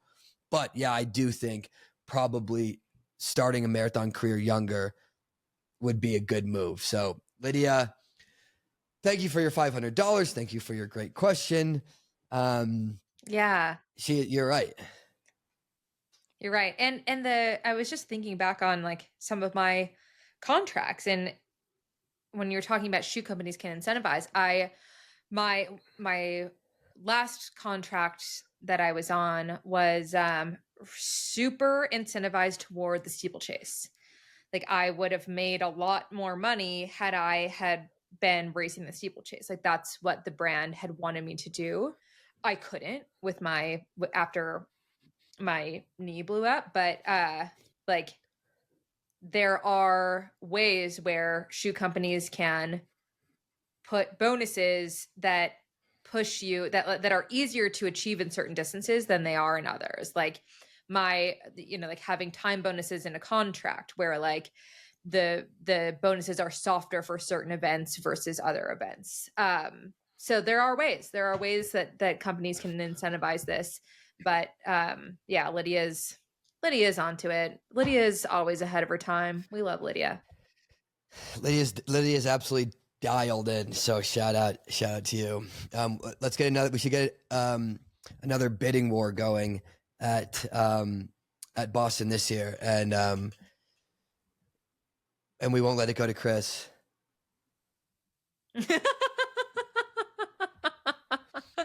I'm pretty sure it's like, well, I mean, they probably used that to pay for our dinner that night, but Yeah, I know. I'm we just can. I'm being tongue in cheek, but also I'm like, let's Venmo request Chris for $500.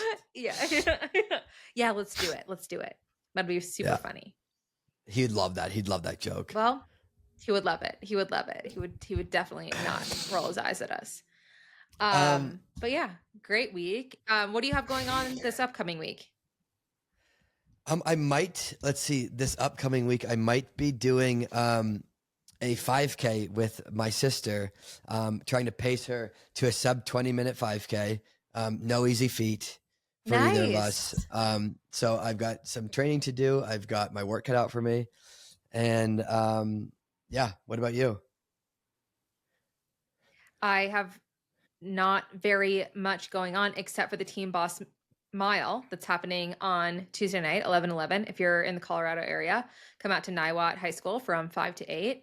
All the proceeds go to Sachs Foundation, who creates college scholarships for Black students in Colorado, as well as teacher training, mentorship, all sorts of great stuff. We have the miles are being paced by local pros, Team Boss and otherwise. There will be some fast 2 miles. All like last year we had like 250 kids that came and raced. Everybody PRs. It's a great night. It's not going to be super cold. So if you're listening to this and you're in the Colorado area, pull up to Niwot High School on Tuesday. Would love to see you. And if you want any more information, just Google Team Boss Mile 2025 and you'll find it. Shout out Team Boss Mile. It's going to be an absolutely electric day at Niwot High School. Absolutely electric day. It's going to be so fun.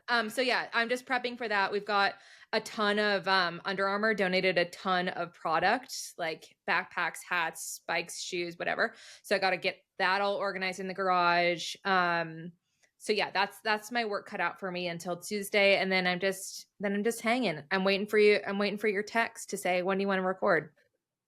Yeah, I'm like, look, I am the schedule guy for the pod. I'm like, here. You are.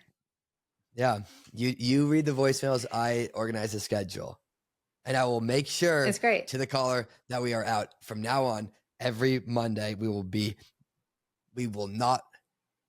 let you down until the next marathon, when we are all traveling on Sundays, and then we might not have an episode out come Monday.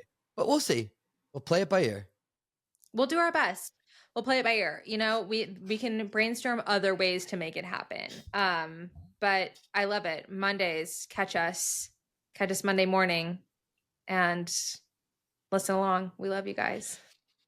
Okay, sweetie. Well, have a great rest of your Saturday, and good luck at the Team Boss Mile. I'm rooting for all of you. You know that. Thank you. Okay. Thank you. And I'm Love rooting you. for you and your sister. Sub 20. Love you. Bye. Appreciate that. Love you. Bye.